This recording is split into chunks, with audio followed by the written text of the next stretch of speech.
이 시간 주신 하나님의 말씀을 보겠습니다. 신약 성경입니다. 로마서 말씀입니다. 257면에가 있습니다. 신약 성경 257면 로마서 12장입니다.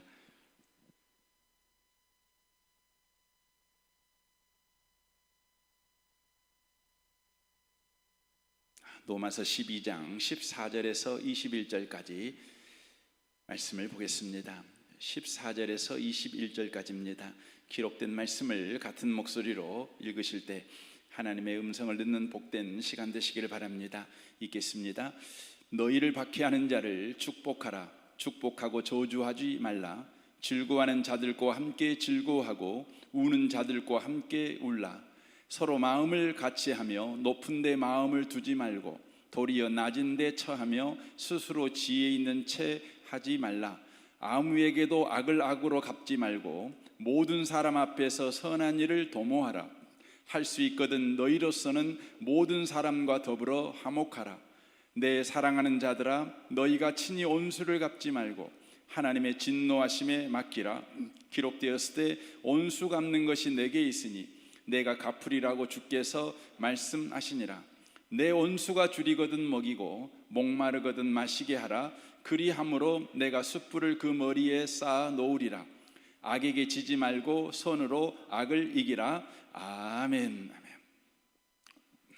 함께 예배하는 모든 분들 가운데 이 말씀에 축복이 함께 하시기를 주님의 이름으로 축원합니다. 무엇이 그들을 보호해 주고 있었던 것인가라는 제목으로 하나님의 말씀을 전하겠습니다. 사람이 살아가면서 당하는 가장 어려운 문제는 아마 인간관계일 것입니다. 어느 곳에든지 어느 때이든지 가장 어려운 문제입니다. 가정, 학교, 직장, 교회에서도 예외는 아닙니다. 그러다 보니 많은 사람들이 인간관계를 바로 포기하는 것을 봅니다. 방문을 걸어 닫고 고립을 택합니다. 중앙일보 조사에 의하면 10명 중 7명이 인간관계의 어려움을 느낀다고 합니다. 4명 중 1명은 새로운 인간관계를 만들고 싶지 않다고 말합니다. 그래서 요즘 혼밥, 혼술, 혼놀, 혼삼, 즉 혼자 살아가는 사람들이 급속히 늘어가고 있는 것을 보게 됩니다. 그럼에도 불구하고 인간관계는 포기할 수가 없습니다. 인간이라는 한자를 보면 사람은 사람 사이에 있어야 인간이라는 뜻을 가지고 있는 것을 봅니다. 사람은 사람 사이에 살아가야 된다는 것입니다. 인간관계는 양날의 칼과 같습니다. 잘못 쓰면 살육의 칼이 되지만 잘 쓰면 주방의 칼이 됩니다. 하버드대에서 세계 최장기 연구가 있었습니다. 1937년도에 하버드대를 졸업한 268명의 졸업생을 77년 동안 추적 관찰한 연구였습니다.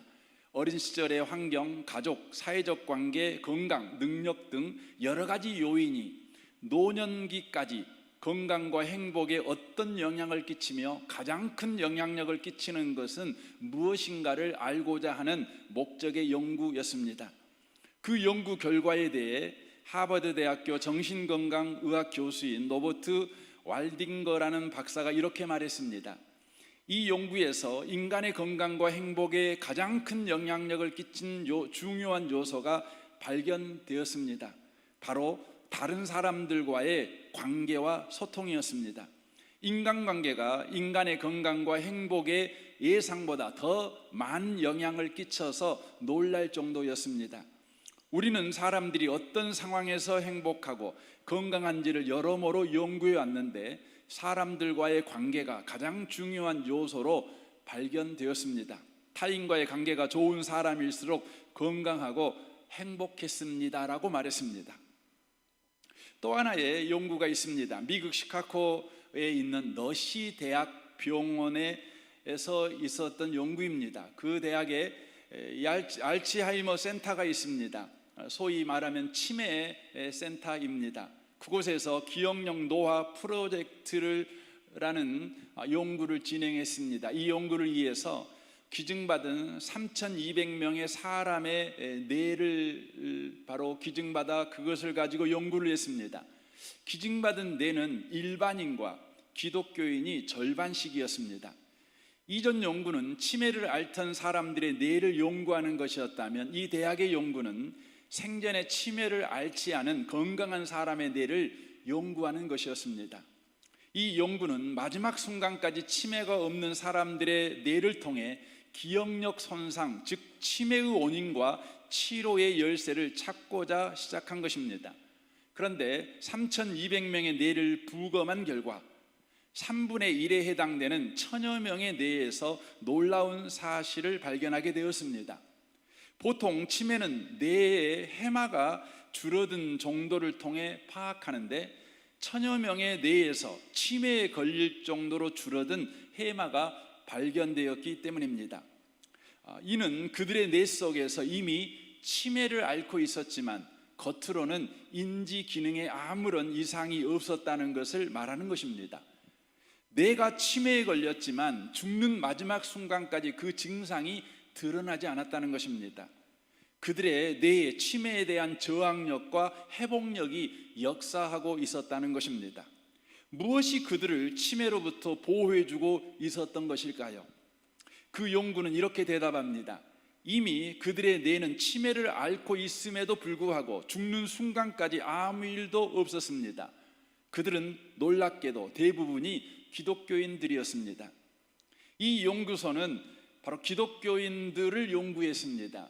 기독교인들의 삶에 어떤 특별함이 있는가? 그들이 발견한 기독교인들의 특별한 삶의 특징이 있었습니다.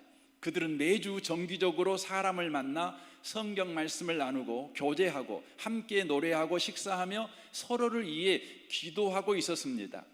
그들은 서로 간에 긴밀한 바로 관계를 갖고 있었던 것입니다. 이 연구는 이렇게 결론을 내립니다. 친밀하고 지속적이며 긍정적인 인간관계는 치매에 대한 저항력과 회복력을 갖게 만든다. 성경은 이 연구에 이렇게 호응합니다. 전도서 4장 8절입니다. 한 남자가 있어 자식도 형제도 없이 혼자 산다. 그러나 그는 쉬지도 않고 일만 한다. 그렇게 해서 모은 재산도 그의 눈에는 차지 않는다. 그러면서도 그는 가끔 어찌하여 나는 즐기지도 못하고 사는가?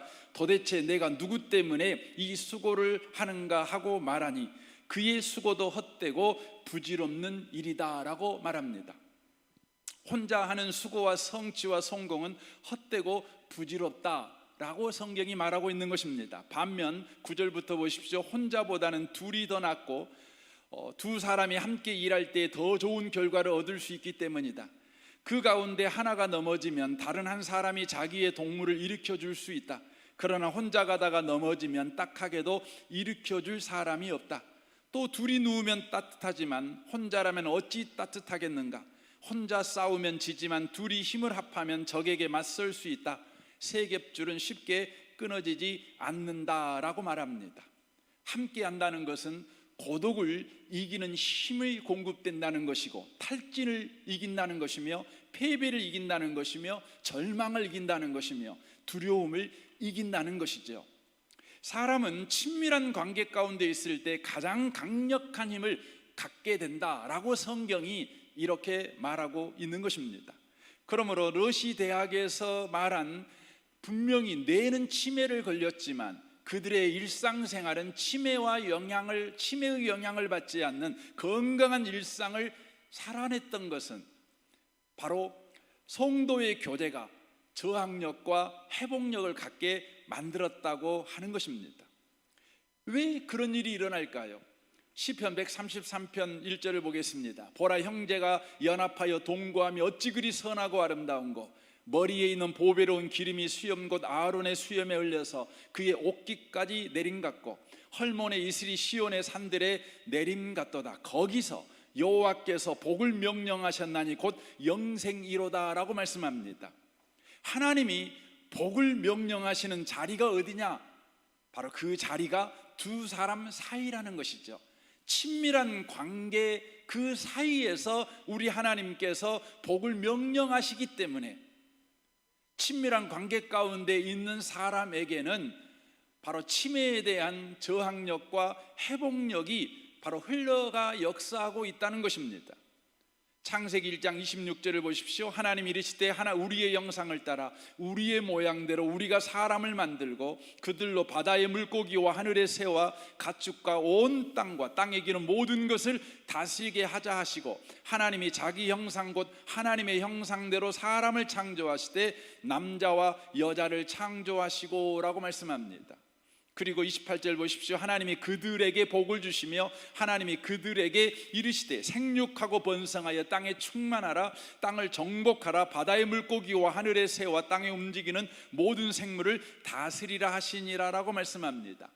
하나님께서 인간을 창조하실 때에 하나님 닮은 자로 창조하셨습니다. 인간은 동물답게 창조한 것이 아닙니다. 인간은 사람답게 창조한 것도 아닙니다. 하나님 닮은 자로 창조하셨습니다. 하나님 닮음이 무엇입니까? 여기 본문에 보면 우리라고 표현되어 있습니다. 바로 우리가 존재 방식인 성품을 가진 것, 이것이 바로 하나님 닮음입니다. 그러므로 하나님께서 인간을 창조하실 때 하나님 닮게 창조하셨습니다. 바로 우리가 되기 위한 삶의 방식을 가진, 성품을 가진 자로 우리 하나님께서 인간을 창조하셨다는 것입니다. 그리고 우리 하나님께서 그들에게 복을 주십니다.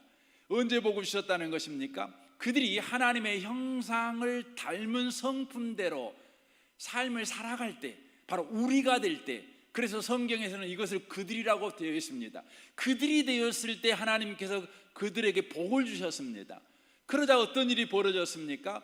그 복들이 그들의 삶에서 활동합니다. 생육하고 번성하고 충만하고 정복하고 다스리는 일이 일어날 것이다, 이렇게 하나님이 약속하고 있다는 것입니다.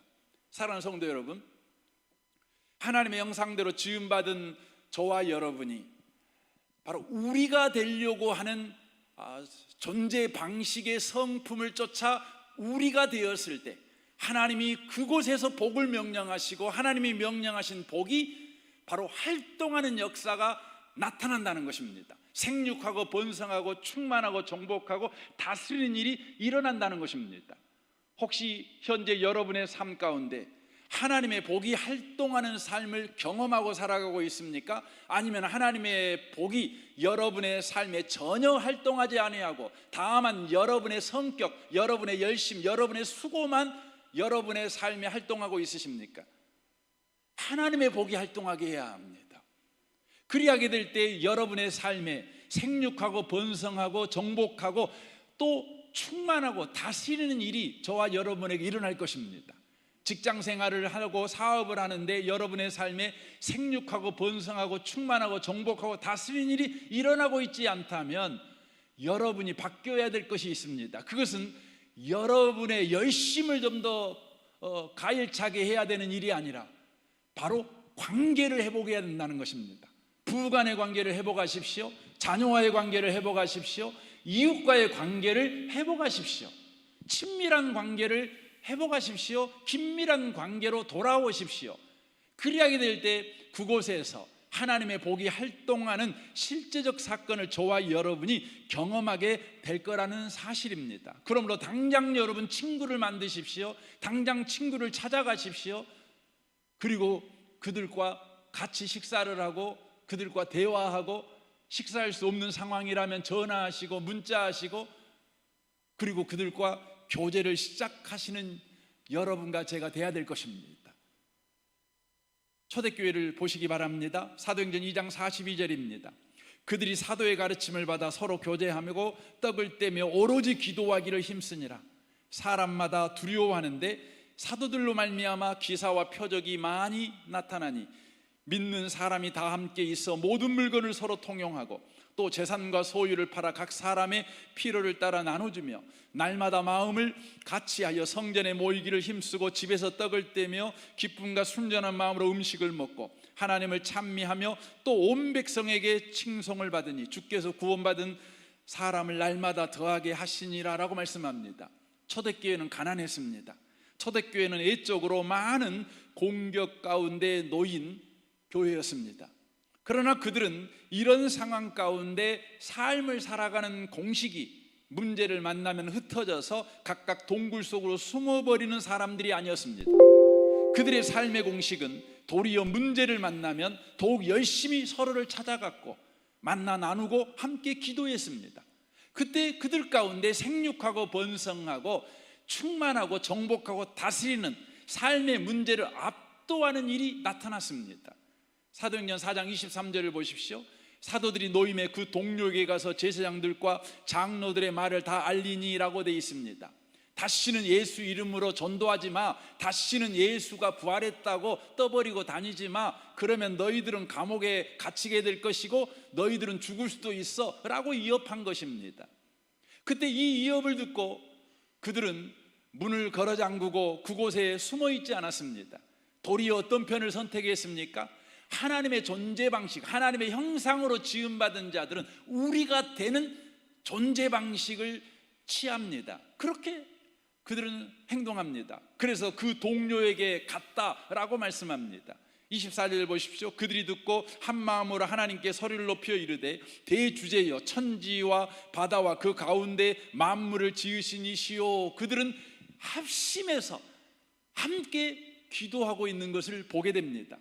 또 주의 종 우리 조상 다윗의 입을 통하여 성령으로 말씀하시기를 어찌하여 열방이 분노하며 족속들이 허사를 경영하였는고 세상의 군왕들이 나서며 관리들이 함께 모여 주와 그의 그리스도를 대적하는 하도다 하신 이로소이다. 과연 헤롯과 본디오 빌라도는 이방인과 이스라엘 백성과 합세하여 하나님께서 기름 부으신 거룩한 종 예수를 거스려 하나님의 권능과 뜻대로 이루려고 예정하신 그것을 행하려고 이 성에 모였나이다 라고 기도합니다. 이게 어떤 기도입니까? 하나님, 우리에게 일어나는 이 문제는 하나님이 이미 성경에서 말씀하고 있는 그 일이 우리의 삶에 일어났습니다 라고 말하고 있는 것입니다. 저와 여러분의 삶에 이 고백이 꼭 있으시길 바랍니다. 예수 믿는 사람에게 각양각색의 문제가 일어납니다. 하지만 분명합니다. 각양각색의 그 모든 문제가 다 이미 성경에 예수 믿는 사람에게는 이런 일이 일어날 거야 라고 말씀하신 일만 일어납니다. 성경에서 말씀하지 않는 일이 믿는 자에게는 일어나지 않습니다. 이걸 여러분이 기억하셔야 합니다. 이들은 이것을 정확하게 분별했습니다. 그래서 그들은 그 다음 어떤 기도를 해야 될지 알았습니다. 그래서 이들은 이렇게 기도합니다. 29절입니다.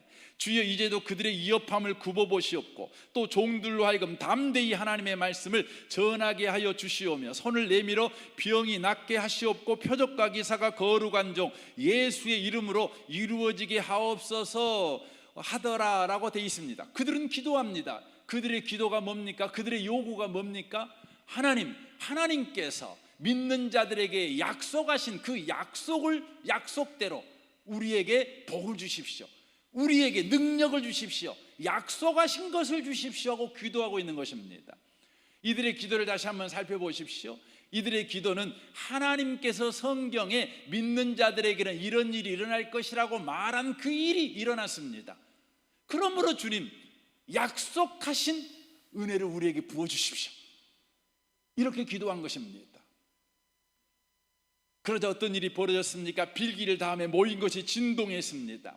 진동했다는 것은 하나님의 임재, 내가 너희들과 함께 있었어, 내가 너희들과 함께 있다는 것을 드러내 보여줄게 하고 하나님의 임재를 충만하게 그들 가운데 드러내 보인 것이죠. 무리가 다 성령이 충만하여 담대히 하나님의 말씀을 전하니라. 아버지가 약속하신 것이 그들 가운데 충만하게 임하게 되므로 그들이 믿는 자답게 살게 되었다는 것이죠. 그래서 32절은 말합니다. 믿는 무리가 한 마음과 한 뜻이 되어 모든 물건을 서로 통용하고 자기의 재물을 조금이라도 자기 것이라 하는 이가 하나도 없더라라고 말씀하고 있는 것이죠. 이들은 그 은혜를 받자 다시 한번 삼위일체 하나님의 존재 방식, 하나님 닮은 자의 삶의 방식, 삶의 공식대로 성도들과 함께 모여 친밀한 교제, 긴밀한 교제, 바로 한 팀이 되는 교제를 그들이 하고 있는 것을 보게 되어집니다. 그리스도인이 삶을 살아가는 공식은 무엇입니까? 그것은 성도의 교제를 최우선에 두고 그것에 열정적으로 참여하는 것입니다. 왜 그래야만 하는 것입니까? 요한일서 4장 12절에 이렇게 말합니다. 어느 때나 하나님을 본 사람이 없으되 만일 우리가 서로 사랑하면 하나님이 우리 안에 거하시고 그의 사랑이 우리 안에 온전히 이루어지느니라 라고 말씀합니다. 우리가 서로 사랑 관계를 유지할 때 현재의 삶에서 하나님과 소통하는 창구가 열리게 된다, 이렇게 성경이 말씀하고 있는 것입니다. 우리가 서로 사랑하게 될 때 하나님이 우리 가운데 지금 역사하고 있다는 사실, 우리를 사랑하고 있다는 사실을 우리가 현저하게 누리게 된다는 것입니다. 어느 때나 하나님을 본 사람이 없습니다. 아마 이곳에 계신 분들 가운데 예수님께서 십자가에 못 박혀 죽은 것을 그 현장에서 본 사람은 한 명도 없을 것입니다. 저도 못 봤습니다. 그러나 예수님이 십자가에 못 박혀 죽은 그 사건이 하나님이 나를 사랑하셔서 하신 일이라는 것을 우리는 믿습니다. 믿을 뿐만이 아니라 그것이 지금 우리의 삶에 역사하고 있습니다. 그것이 우리의 삶에 왜 역사합니까? 성경은 말합니다. 서로 사랑할 때. 2000년 전에 일어난 십자가 사건이 오늘날 내게 일어나는 현재의 사건이 되게 하는 방식은 바로 우리가 서로 사랑할 때 그 사랑이 온전히 우리에게 이루어진다라고 성경이 말씀하고 있다고 하는 것이죠. 마태복음 18장 19절을 보십시오. 진실로 다시 너희에게 이르노니 너희 중에 두 사람이 땅에서 합심하며 무엇이든지 구하면 하늘에 계신 내 아버지께서 그들을 위하여 이루게 하시리라. 두세 사람이 내 이름으로 모인 곳에는 나도 그들 중에 있느니라 라고 말씀합니다. 두 사람이 합심할 때 하나님의 통치와 보호를 경험한다, 이렇게 성경은 말씀하고 있습니다. 이 아침에 오신 복 있는 성도 여러분, 인간관계, 이것은 하나님께서 예수를 믿는 저와 여러분에게 바로 죄로 말미암아 잃어버린 하나님의 형상을 회복시켜 주신 바로 은혜일 뿐만 아니라 그 은혜를 쫓아 살아가는 자들에게 하나님께서 우리와 함께 계시며 또 하나님이 우리를 보호하시며 통치하고 계신다는 것을 현재의 삶에서 실제 누리는 방식으로 우리에게 주셨다는 사실을 저와 여러분이 꼭 기억하셔야 됩니다. 그래서 저와 여러분이 이제 서로 사랑하는 일에 헌신해야 합니다. 서로 사랑하는 일에 열심을 내야 합니다. 친밀한 관계와 긴밀한 관계를 갖기 위해서 저와 여러분이 바로 헌신해야 된다고 하는 것입니다. 우리는 이러한 일 가운데 부르심을 받은 자이기 때문에 그렇습니다. 그러나 우리의 현실과 상황과 상처와 성격과 가치관과 경험들이 우리를 자꾸 머뭇거리게 합니다. 관계를 해야 된다는 건 알지만, 인간관계가 중요하고 좋다는 건 알지만, 막상 그 인간관계를 하려고 할 때 우리 가운데 너무나 많은 장애들이 우리로 하여금 선뜻 인간관계에 나아가지 못하게 합니다. 그러다 보니 어느 순간인가 우리의 심장은 식어져 버려 있습니다. 이제 우리의 식어져 버린 심장을 다시 뜨겁게 해야 하는 것입니다. 그 열쇠가 어디에 있을까요? 로마서 12장 1절입니다. 그러므로 형제들아, 내가 하나님의 모든 자비하심으로 너희를 권하노니 너희 몸을 하나님이 기뻐하시는 거룩한 산 제물로 드리라. 이는 너희가 드릴 영적 예배니라. 너희는 이 세대를 본받지 말고 오직 마음을 새롭게 함으로 변화를 받아 하나님의 선하시고 기뻐하시고 온전하신 뜻이 무엇인지 분별하도록 하라 라고 말씀합니다. 이 말씀은 예수 믿는 자의 인생은 하나님의 모든 자비하심 아래에 있는 인생이다 라고 말씀합니다. 그러면서 이것을 분별하라, 이렇게 2절이 되어 있습니다. 이것을 분별하고 살아가라는 것이죠. 이렇게 내 인생은, 예수 믿는 내 인생은 하나님의 모든 자비하심 아래에 있는 인생이라는 것을 분별하는 것, 그것이 우리를 향한 하나님의 선하시고 기뻐하시고 온전하신 뜻이다, 이렇게 말씀합니다. 바로 하나님을 기쁘시게 하는 삶은, 예수 믿는 나의 인생은 하나님의 모든 자비하심으로 만들어진 인생이다, 이렇게 저와 여러분이 받아들이는 것, 이것이 여러분 하나님을 기쁘시게 합니다. 여러분 하나님을 기쁘시게 하는 것이 왜 중요합니까? 잠언 16장 7절에 이렇게 말합니다. 사람의 행위가 여호와를 기쁘시게 하면 그 사람의 온수라도 그와 더불어 화목하게 하시느니라 라고 말씀합니다. 저와 여러분이 이 세대를 본받지 말고 마음을 새롭게 함으로 변화를 받아 하나님의 선하시고 기뻐하시고 온전한 뜻이 무엇인지 분별하는, 바로 저와 여러분이 하나님을 기쁘시게 하는 인생을 살아가는 것이 왜 중요한가? 바로 그것은 하나님을 기쁘시게 하는 그것에 인간관계의 열쇠가 있기 때문에 그렇습니다. 모든 인간관계는 하나님을 기쁘시게 하는 삶에서 결정된다는 것입니다. 하나님을 기쁘시게 하는 것, 그것이 뭐라고요? 내 인생은 바로 하나님의 모든 자비하심으로 만들어진 인생이다. 지금 내가 살고 있는 인생, 내가 살아가야 될 인생은 하나님의 모든 자비하심 아래에 있는 인생이다. 이걸 믿는 겁니다. 그래서 성경 히브리서 11장 6절은 하나님을 기쁘시게 하는 것과 믿음을 동일시하여 우리에게 이렇게 소개하고 있습니다. 믿음이 없이는 하나님을 기쁘시게 하지 못하나니 하나님께 나아가는 자는 반드시 그가 계신 것과 또한 그가 자기를 찾는 자들에게 상 주신 이심을 믿어야 할지니라 라고 말씀합니다. 하나님을 기쁘시게 하는 삶이 뭡니까? 믿음이 있는 삶입니다. 믿음은 뭘 믿는 겁니까? 여기서는 두 가지를 이야기합니다. 첫 번째, 하나님이 우리와 함께 계신다. 두 번째, 하나님이 일하고 계신다. 이걸 믿는 것입니다. 그러니까 하나님을 기쁘시게 하는 믿음, 그것은 내 인생은 하나님이 함께하는 인생이요 하나님이 일하시는 인생이다라고 믿는 거예요.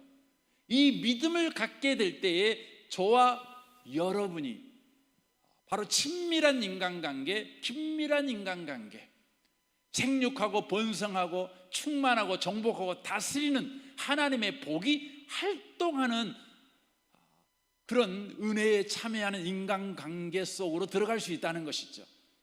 우리가 비록 우리의 뇌가 치매에 걸렸어도 우리의 일상생활은 저항력과 회복력을 가지고 있어서 치매와는 아무 상관없이 죽는 그 순간까지 건강하게 살아갈 수 있다는 거예요.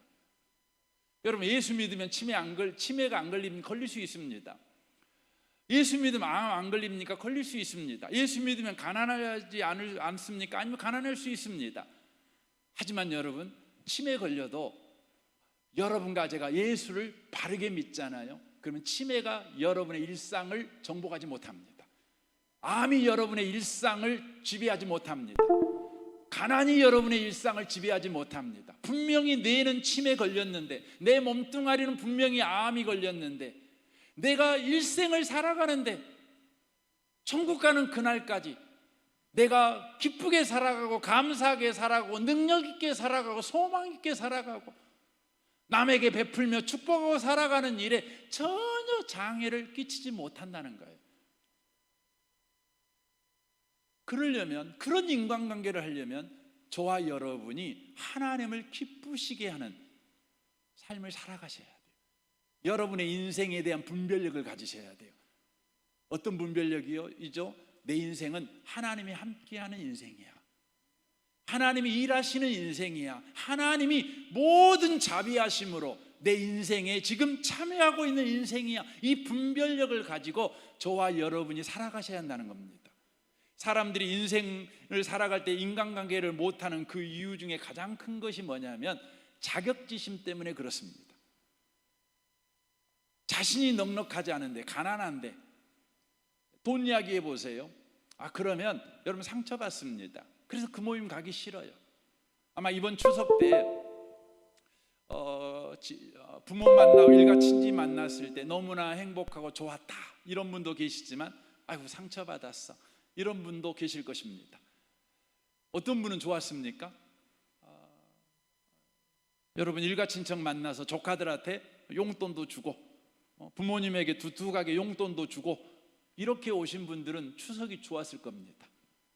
그런데요, 조카 만나도 줄 것도 없고 부모 만나도 줄 것도 없고 형제들이 모여가지고 이야기하는데 다른 형제는 이번에 아파트 샀네, 땅 샀네 이런 이야기나 했었고, 그러면은요 자격지심이 생겨가지고 여러분 상처받습니다. 우리 마음 가운데 왜 인간관계가 풍성하지 못하는가? 그 이유는 내가 여유가 없으니까, 넉넉하지 못하니까, 내가 못 배웠으니까, 내가 가난하니까. 내가 여유가 생기면, 나도 넉넉하면 나도 얼마든지 친밀한 관계, 괜찮은 관계 가질 수 있지, 이런 생각합니다. 여러분, 이 사람은 안 믿는 사람이 그런 말 하면 그럴 수 있습니다. 하지만 믿는 사람이 그렇게 말한다면 그분은 분별력이 없는 분이십니다. 그분은 하나님을 기쁘시게 하는 삶을 지금 안 살고 있는 사람입니다. 예수 믿는 사람은 어떤 인생을 살고 있습니까? 하나님이 함께하는 인생을 살고 있습니다. 하나님이 일하는 인생을 살고 있습니다. 하나님께서 여러분의 생존 문제, 영광의 문제를 완전히 해결한, 하나님이 일하시는 인생, 그것을 선물로 받은 자가 저와 여러분이십니다. 그래서 마태복음 6장 25절은 우리에게 이렇게 말씀합니다. 그러므로 내가 너희에게 이르노니 목숨을 위하여 무엇을 먹을까, 무엇을 마실까, 몸을 위하여 무엇을 입을까 염려하지 말라. 목숨이 음식보다 중하지 아니하며 몸이 의복보다 중하지 아니하냐. 내가 누군가와 친밀한 관계를 하기 위해서는 내게 생존 문제, 영광의 문제가 해결되지 않았는데, 당장 내 목구멍이 포도청인데, 당장 먹고 사는 게 힘든데, 내 주변 사람 돌아볼 여력이 없는데 어떻게 다른 사람과 인간관계를 할 수 있겠느냐, 이렇게 말하는 것이죠. 그때 우리 주님이 말씀하는 겁니다. 아니다, 너는 이미 해결받았어 하면서 주님이 구체적으로 26절부터 소개합니다. 공중의 새를 보라, 심지도 않고 거두지도 않고 창고에 모아들이지도 아니하되 너희 하늘 아버지께서 기르시나니 너희는 이것들보다 귀하지 아니하냐. 너희 중에 누가 염려함으로 그 키를 한 자라도 더할 수 있겠느냐 말씀합니다. 먹는 문제 내가 해결했다. 너의 인생은 먹는 문제, 생존 문제 때문에 몸부림쳐야 될 인생이 아니야. 구원받았다는 것은 하나님이 이 먹는 문제, 생존 문제를 책임져 주시는 인생 속에 이미 들어왔다는 거야. 이렇게 말씀하십니다. 더 들어보십시오. 28절입니다. 또 너희가 어찌 의복을 위하여 염려하느냐. 들의 백합화가 어떻게 자라는가 생각하여 보라. 수고도 아니하고 길쌈도 아니하느니라. 그러나 내가 너희에게 말하노니 솔로몬의 모든 영광으로도 입은 것이 곧 하나만 같지 못하였느니라.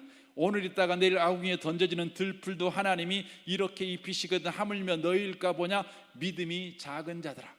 영광의 문제지요, 출세의 문제지요, 성공의 문제지요. 우리 주님이 말씀합니다. 너는 하나님의 자녀이니 이 영광의 문제 내가 예수 안에서 이미 다 해결했다. 너는 이미 솔로몬의 영광으로도 입을 수 없는 그것보다 더 큰 영광을 예수로 만들어 너에게 내가 주었어. 네 인생 속에서 이것들을 확인하며 살아가봐.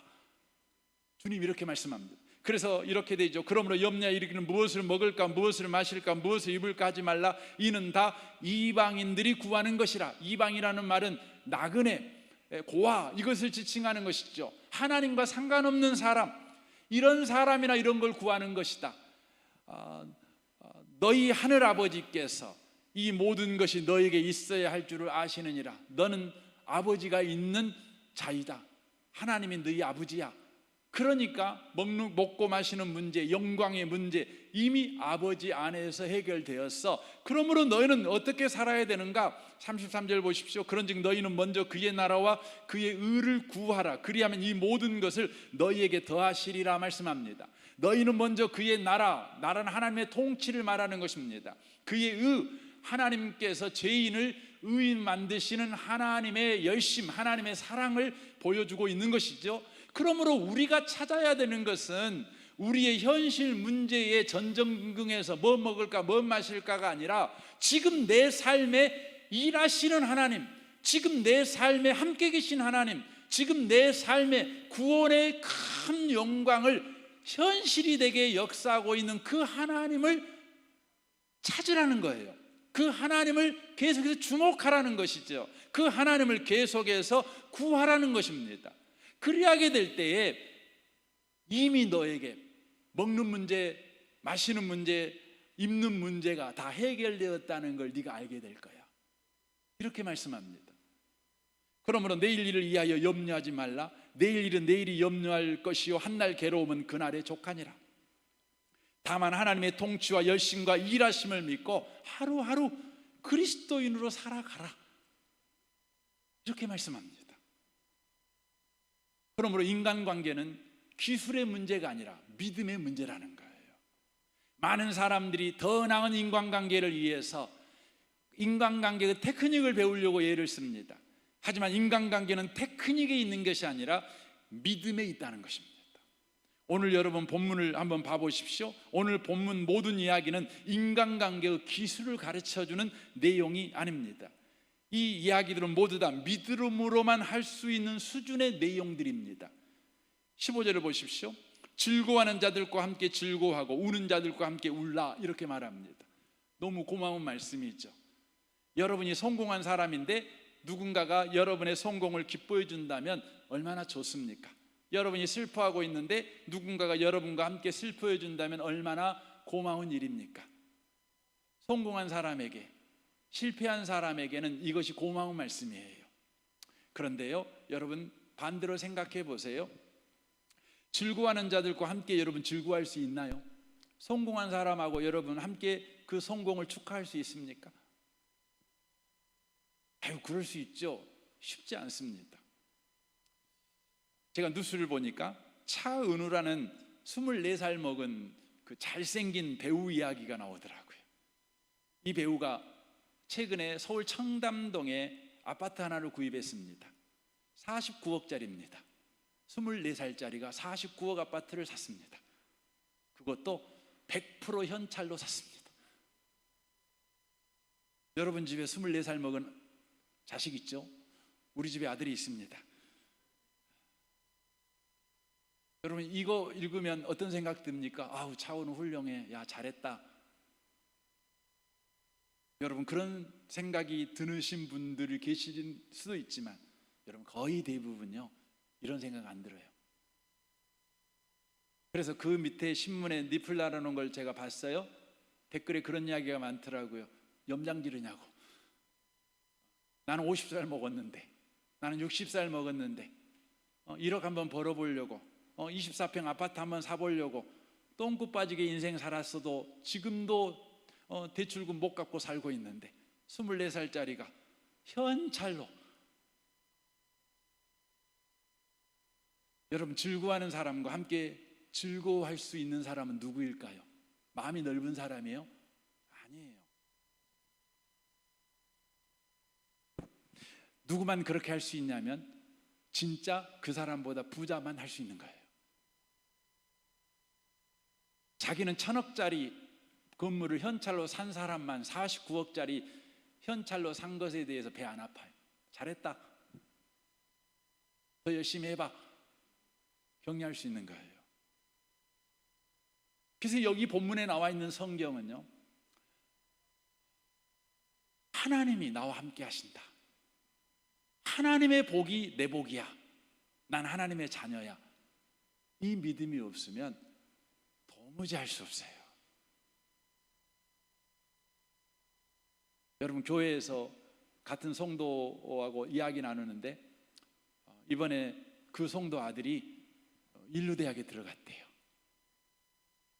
그 앞에서 아이고 잘했어요, 아이고 잘했어요, 하나님이 축복하신 거예요, 너무너무 축하하죠. 하지만 집에 돌아가면 자식 잡습니다. 우리에게 분별력이 없어서 그래요. 우리에게 분별력이 없어요. 여러분 인생에 대한 분별력이 없어요. 예수를 믿는다고 하면서 성경책 들고 주일날 교회는 잘 오는데 내 인생이 구원받았다는 것이 뭔지, 예수 믿었다는 것이 뭔지에 대한 분별력이 없는 거예요. 그러니까 우리가 인간관계를 못해요. 친밀한 관계를 못해요. 진짜 축복해주는 관계를 못해요. 진짜 함께 울어주는 일을 못해요. 16절 보십시오. 서로 마음을 같이하여 높은 데 마음을 두지 말고 도리어 낮은 데 처하며, 그렇게 돼 있어요. 높은 데 마음 두지 말래요. 여러분 이런 말 들으면 속상하죠. 하나님, 그러면 나보고 현재 수준 꾸준히 그렇게 살라고요? 나보고 과장으로, 만년 과장으로 늙으라고요? 부장되지 말라고요? 이렇게 말이 들립니다.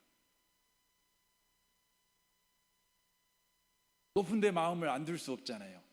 우리가 공부하는 이유가 어디에 있는데요? 우리가 죽고 살고 시험 공부하는 이유가 어디에 있는데요? 우리가 좋은 직장에 들어가려고 하는 이유가 어디에 있는데 높은 데 올라가 보려고 그러는 거 아닙니까? 그런데 성경은 높은 데 마음을 두지 말래요. 그래야 인간관계가 된대요. 어떤 사람만 이룰 수 있는 겁니까? 자기 인생에 대한 분별력이 있는 사람만 가능해요. 예수 안에 있는 인생이 뭔지를 아는 사람만 가능한 거예요.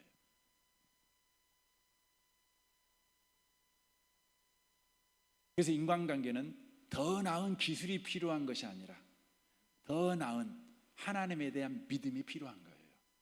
하나님에 대한, 하나님 안에서 내 인생을 분별하는 분별력이 필요한 것입니다. 결론적으로 말씀을 드리겠습니다. 이 아침에 오신 복 있는 성도 여러분, 하나님은 친밀한 관계 속에서 우리에게 복을 명령하십니다. 그리고 그 복이 활동하게 하십니다. 그리하여 우리가 어떤 상황, 어떤 형편 가운데 처해 있을지라도 친밀한 인간관계, 친밀한 성도의 관계를 하고 살아가는 사람들은 그것들이 내 인생을 주도하지 못하고 하나님의 복이 내 인생을 바로 주도하는 그런 인생을 살아가게 됩니다. 우리는 친밀한 인간관계를 어떻게 할 수 있습니까? 더 나은 기술을 통해서요? 아닙니다. 믿음을 통해서요. 분별력을 통해서요.